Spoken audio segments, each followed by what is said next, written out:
Thanks very much for joining us. You are watching World Report on CRTV News with me, Jamila Kadzalat. The headlines. Thousands of Ethiopians have fled to neighboring Sudan to seek refuge amid brutal flare-up between government forces and rebels.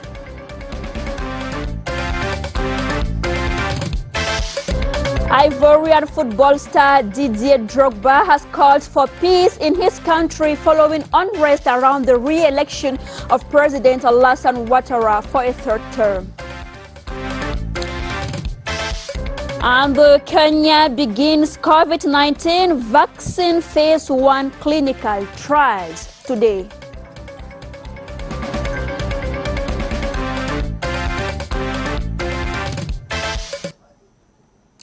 Good afternoon and thanks for watching World Report on CRTV News. As you heard in one of our lead stories, thousands of Ethiopians have fled to neighboring Sudan to seek refuge amid a brutal flare-up between government forces and the militia groups from the rebel Tigray in the north of Ethiopia. Among the refugees are 3 doctors who have set up a makeshift clinic in the Hashaba camp to help treat their wounded countrymen.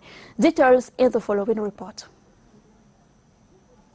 25,000 Ethiopian refugees have fled the northern Tigray region into neighboring Sudan. They are fleeing heavy fighting in East Africa's most populous nation. Facing heat and hunger, Sudan is struggling to rebuild a refugee camp to house the refugees. This camp is divided into 3 sectors, an old camp, a middle camp, and this is a new camp. Refugees will be received and registered here in the new camp. The reception will be at the moment of arrival, and they'll be transferred and settled in the middle camp. One of the workers said electricity has been installed, but this will take at least 7 to 10 days of hard work to get everything in place. Very remote. This situation, this area is remote from the main cities of the Sudan. For example, Gadarif is so far, and this area is nearest to Amhara region. Fresh unrest in Tigray began when Ethiopian Prime Minister Abiy Ahmed ordered military operations in the region in response to an alleged attack on a federal base. Kenyan President Uhuru Kenyatta has urged parties to the ongoing internal conflict in Ethiopia to find peaceful means to end the crisis. The president cautioned against a full-blown conflict in the country, saying Kenya and Ethiopia have for long served as anchor states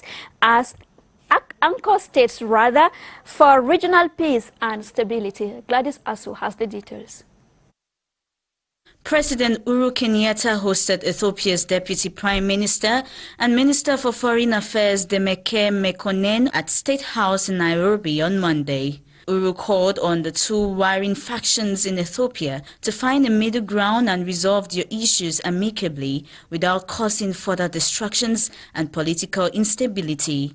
The Kenyan leader, who hailed the existence of strong economic, social and political ties between the 2 countries, cautioned against the risk of allowing a full-blown conflict to erupt in Prime Minister Abiy Ahmed-led country, noting it would lead to regional instability. He urged the federal government and the Tigrayan People's Liberation Front to de-escalate the conflict, saying the crisis could erode the gains made by Ethiopians in developing their country. Tensions has remained high in Ethiopia as the war pitting government troops against civilian forces fighting under the TPLF continues to escalate.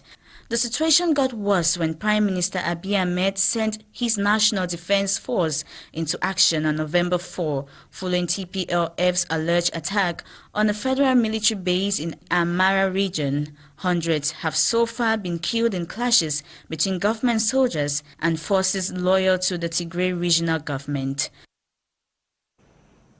On to something else now, Ivorian football star Didier Drogba has called for peace in his country following unrest around the re-election of President Alassane Ouattara to a third term.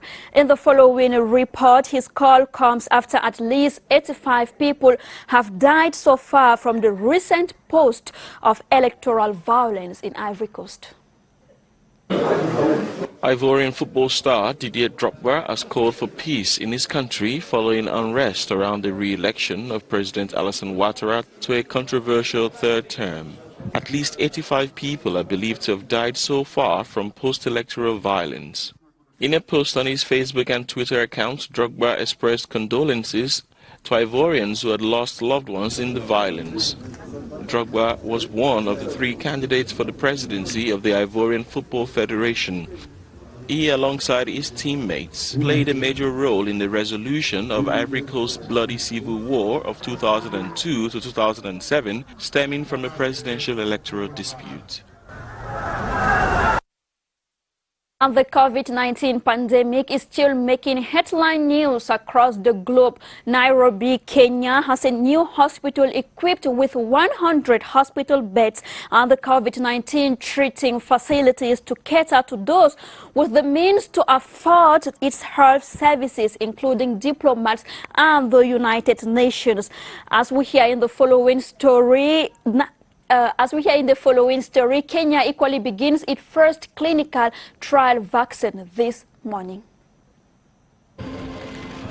Nairobi, Kenya has a new hospital equipped with COVID-19 treating facilities that was built at a cost of $8 million in collaboration with the United Nations, whose staff can receive its services. However, the average Kenyan will not be able to afford treatment at this state-of-the-art hospital. This facility, I believe, will serve as a showcase for the United Nations in Africa and globally. It will cater for the United Nations staff and their families, the entire diplomatic community in Kenya, and augment the health capacity in Kenya. Kenya sees Phase 1 trials of a coronavirus vaccine candidate developed by the University of Oxford in partnership with the company AstraZeneca. We're then going to move on to the next phase of vaccinating more participants, and over time you learn more about the performance of the vaccine in our Kenyan population. Now, this is a process that all these other countries that are now in the thousands of people vaccinated had to go through. This week, vaccine trials targeting 40 frontline workers began, with 2 professionals already having undergone vaccinations. Still on COVID-19, the U.S. biotech firm Moderna has announced its experimental vaccine against COVID-19 was almost 95% effective, marking a second major breakthrough in the quest to end the pandemic. The enterprise released early results from a clinical trial with more than 30,000 participants after American pharmaceutical company Pfizer said their vaccine is 90% effective. Moderna plans to submit applications for emergency approval in the U.S. and around the world within weeks. Over in the United States, President-elect Joe Biden has warned people may die if his incoming presidential administration continues to be embedded by Donald Trump. Speaking in Delaware, the president-elect said coordination was needed to tackle the coronavirus pandemic. Let's get his reaction in the following excerpt. More people may die if we don't coordinate. The vaccine is important. It's of little use until you're vaccinated. So how do we get the vaccine? How do we get over 300 million Americans vaccinated? What's the game plan? It's a huge, huge, huge undertaking to get it done, prioritize those greatest in need, and working our way through it, and also cooperate with the World Health Organization and the rest of the world in dealing with this. If we have to wait until January 20th to start that planning, it puts us behind over a month, month and a half. And so it's important that it be done, that there be coordination now. So it would make it a lot easier if the president were to participate. And the U.S. has recorded its highest daily COVID-19 infection yesterday, with more than 14,000 persons infected in 24 hours. Let's get a breather, and when we come back, we take you to Abuja to meet our guest, Tolu Makinwa.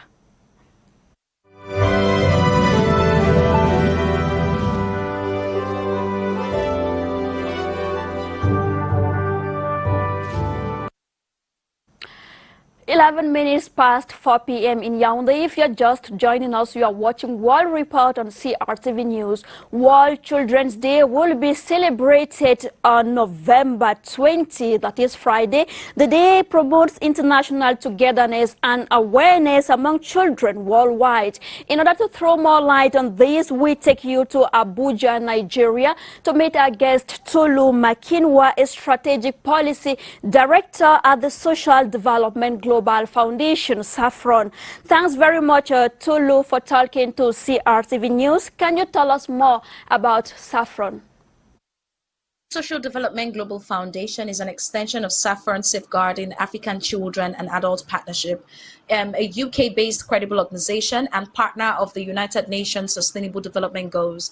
So all of what we do at Saffron SDGF is premised upon the United Nations Convention of the Rights of a Child.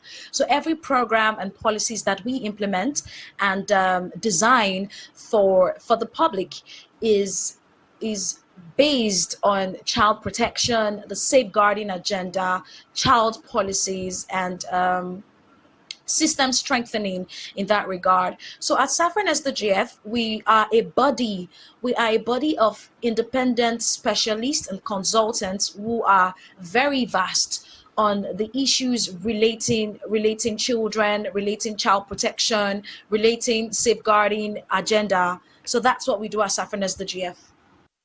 And so, Tolu, various debates this year are centered on the theme safeguarding children and protection policies in a big data world. What does that concretely mean?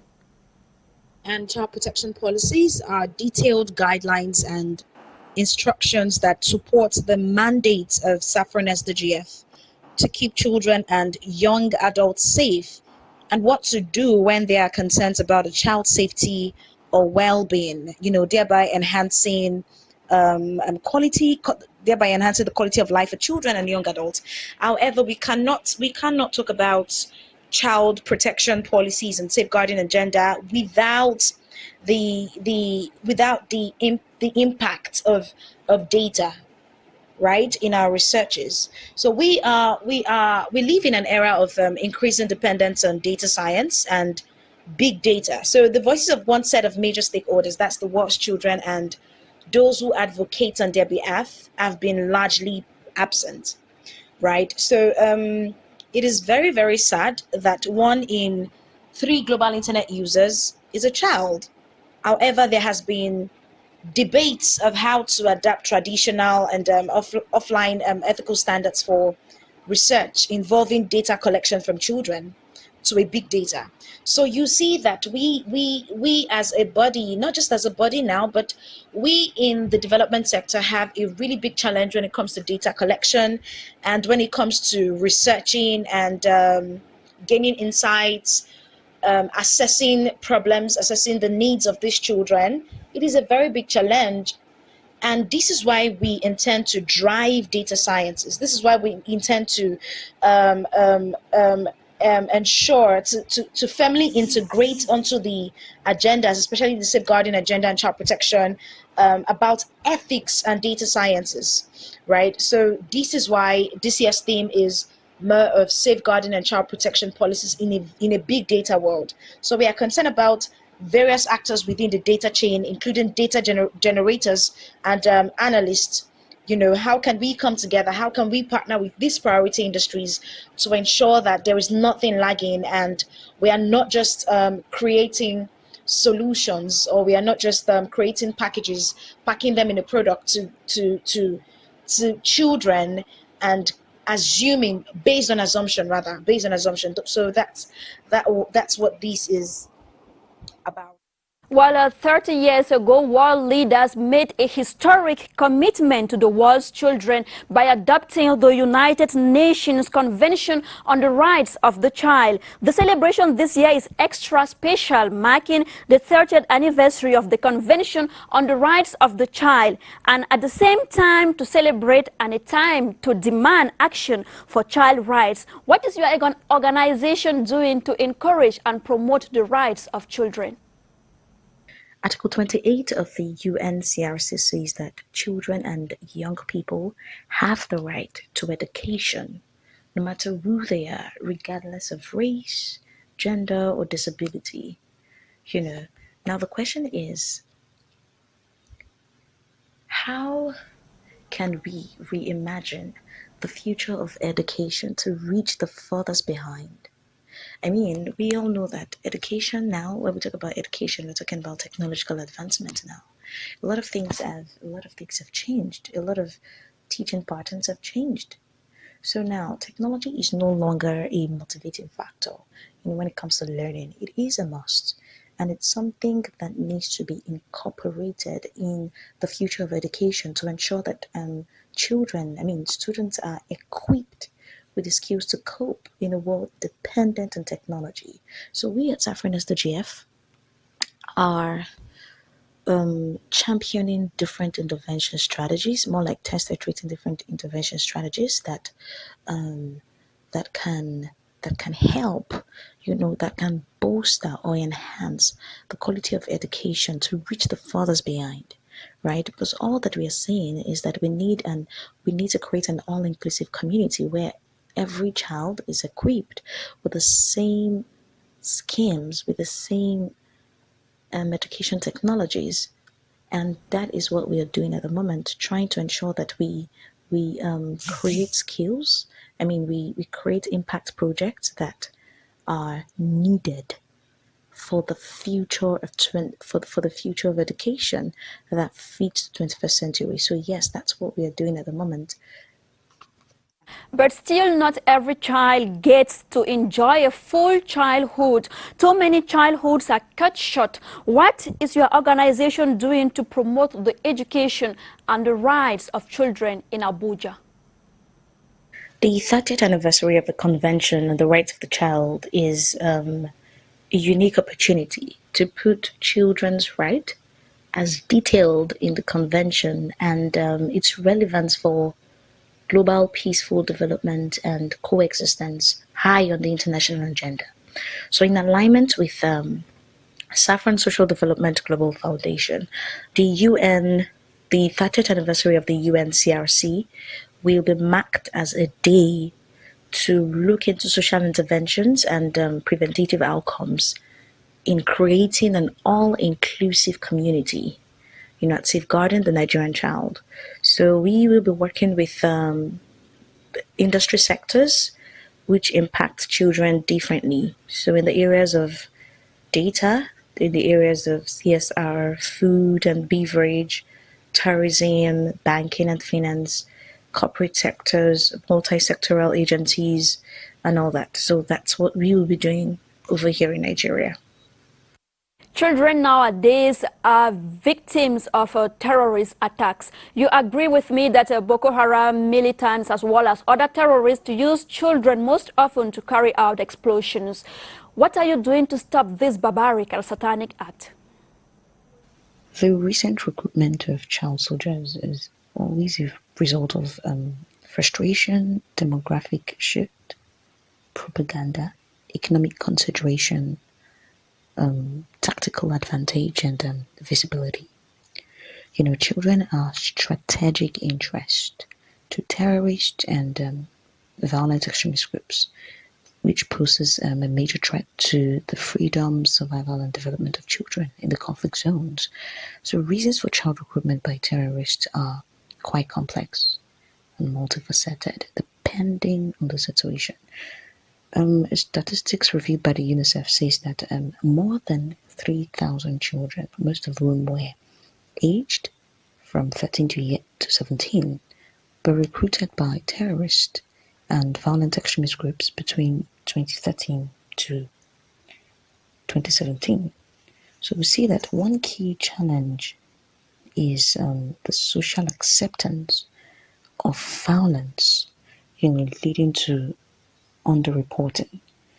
In curbing this menace, Savannah SDGF, we are raising an awareness campaign with a view to countering cultural acceptance of violence, against children, and some punitive approaches, because by the promotion of child rights, the promotion of child rights begin at the grassroots level. So we cannot take that out. We cannot zero that out. And also we are strengthening our trust system to bolster detection and reporting mechanisms. And so far so good. We have put in place capacity building trainings for criminal justice professionals. And this way, we are sure to abate the social menace.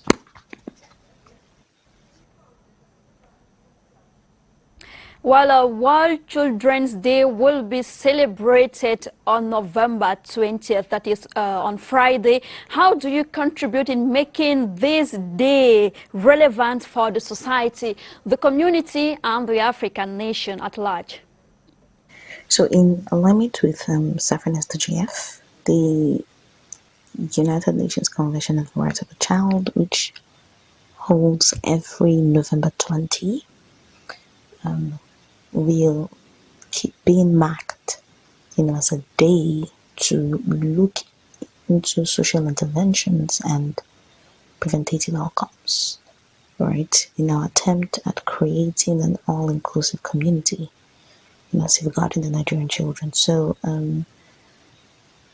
we'll take it upon ourselves to keep empowering and teaching citizens, in-depth knowledge of the United Nations Convention of the Rights of the Child, policy implementation and system strengthening for child protection, and to work with priority industries that are focusing on pilot projects. Yeah, so.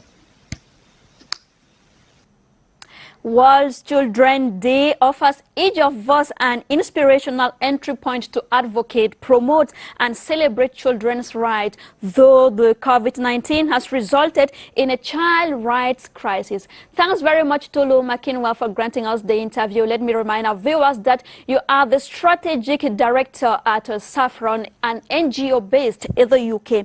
Thank you once more. On to something else now, reports of the mass killing of civilians in Ethiopia's northern Tigray region will amount to war crimes if confirmed, the UN has warned. The UN Human Rights Chief has called for an inquiry into reports that up to hundreds of people had been stabbed and hacked to death. Details in the following story. Alemayehu Tadesse discovers his village empty, immersed in silence, the smell of dead animals lingering in the air.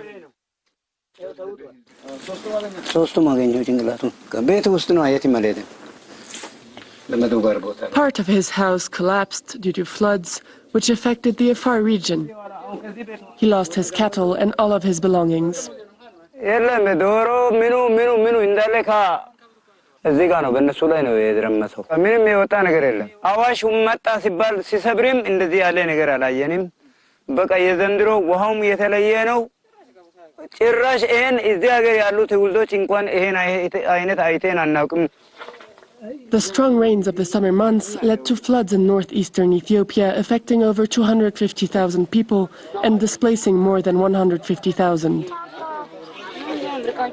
With his 6 children and his wife, Alemayehu now lives in a displaced camp, but he doesn't have enough materials to build a proper shelter.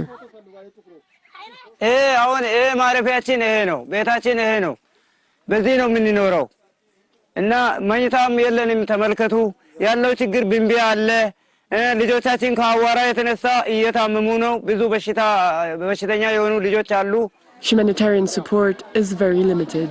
Many camps were established around schools, such as this one, where a mobile health unit cares for women and children. Doctors warn against unsanitary living conditions. ውሃ በሌለበት አካባቢዎች ላይ የተደፋረሰ ውሃዎች ወይ ደግሞ የቆሸሸ ውሃዎች ይጠቀማሉ ስኪን ኢንፌክሽን እና የቆዳ በሽታ ይመጣል። ኮሌራም ሊከሰት ይችላል። ታይፎይድ ኤንድ ታይፈስ ካዲያማቴ ደግሞ ይሄ ውሃ ወለድ በሽታዎች። Almost all people who get tested here are malnourished. Nasra Ali was 9 months pregnant when she had to leave her village to find refuge in this classroom. But children have to go back to school soon, and displaced families have therefore been asked to leave the buildings.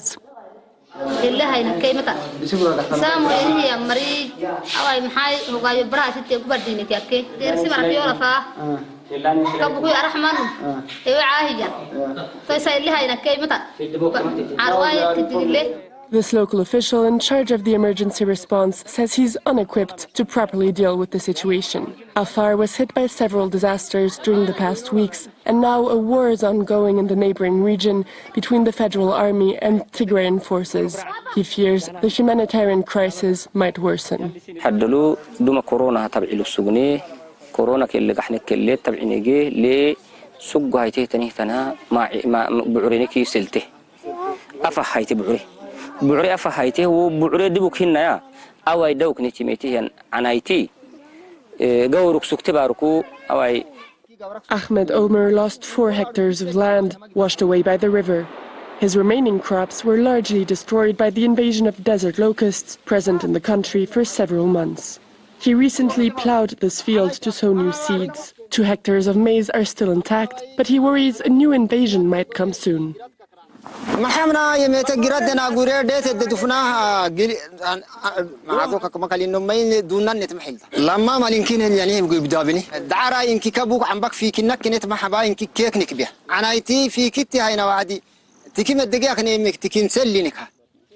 Ahmed and his neighbors have little hope for the years to come.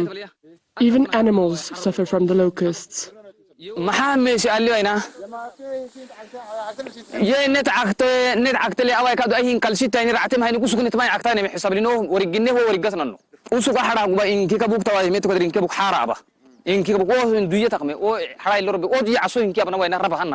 The government and the UN's Food and Agriculture Organization are still trying to fight the desert locust invasion, but the human capacity is limited and it's impossible to cover all infested areas.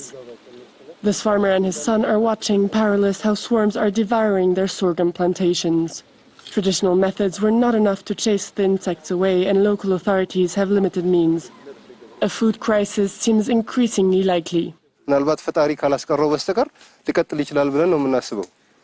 ያንበጣውም ሌላውም አይነት በዚህ በአካባቢ ወይም በአየር ንብረት ለውጥ የተያዙት ፍለድም ይሁን ይሄ አንበጣ ይመጣሉ በሚቀጥለው ዓመት ከመምጣት እና ወደፊትም ደግሞ ይሄ ነገር ካልቆመ እንደዛ አይነት ተመሳሳይ ችግሮች ተደጋግሞ ይሄዳሉ። የምግብ እጥረቶች ይከሰታሉ።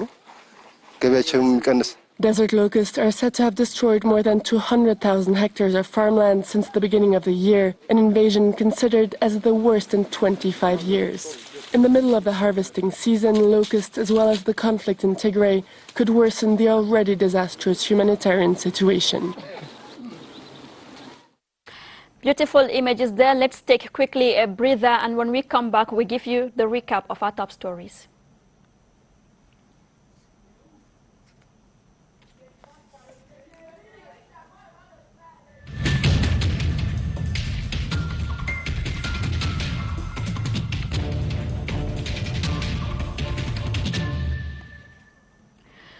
Thousands of Ethiopians have fled to Sudan to seek refuge amid a brutal flare-up between government forces and the rebel groups from Tigray region in the north of the country.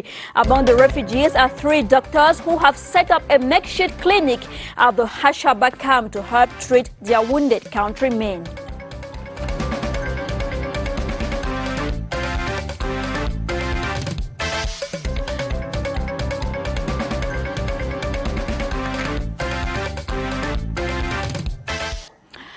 Ivorian football star Didier Drogba has called for peace in his country following unrest around the re-election of President Alassane Ouattara to a 3rd term.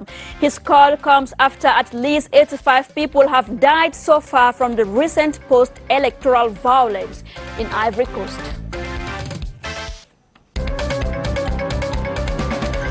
Over in Kenya, there is now a new hospital equipped with 100 hospital beds and the COVID-19 treating facilities to cater to those with the means to afford its health services, including diplomats and United Nations staff, as it was built in collaboration with the international organization at a cost of $8 million.